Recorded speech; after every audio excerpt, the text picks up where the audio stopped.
Tu es toujours dans le temps d'attente. Tu es toujours en train d'attendre Dieu pour qu'il exauce ta prière, pour qu'il te donne ce que tu as demandé. Et jusqu'à présent, tu n'as encore rien vu.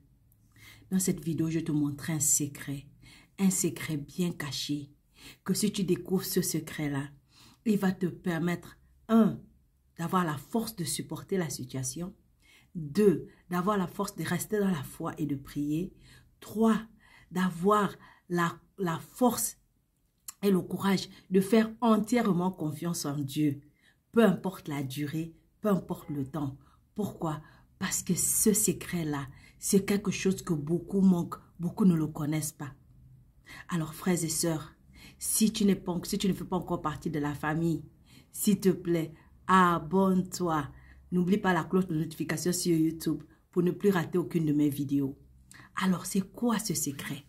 Tu sais, la parole de Dieu nous dit, beaucoup de gens disent que Dieu a changé leur vie, que Dieu a fait un miracle dans leur vie. Ils ont vu une transformation, ils ont vu un miracle, ils ont vu quelque chose se passer dans leur vie que Dieu a fait. C'est vrai, parce que Dieu fait toutes ces choses-là, parce que Dieu est miséricordieux et Dieu intervient dans la vie de ses enfants, dans les événements, dans tout ce qui nous regarde.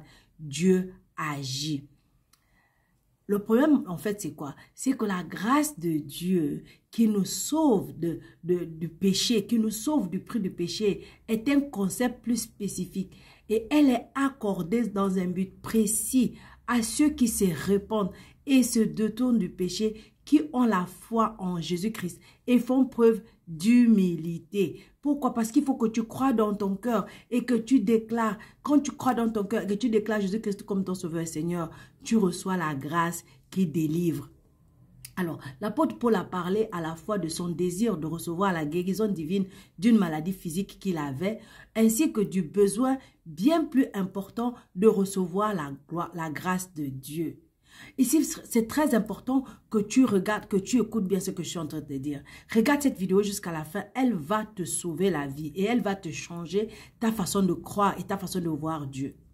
En fait, l'infirmité de la maladie de Paul nous est mentionnée dans 2 Corinthiens chapitre 12, verset 7 à 9. La parole de Dieu dit, « Et pour que je ne sois pas enflé d'orgueil, à cause de l'excellence de ces révélations, il m'a été mis une écharde dans la chair, un ange de Satan pour me souffleter et m'empêcher de m'enorgueillir.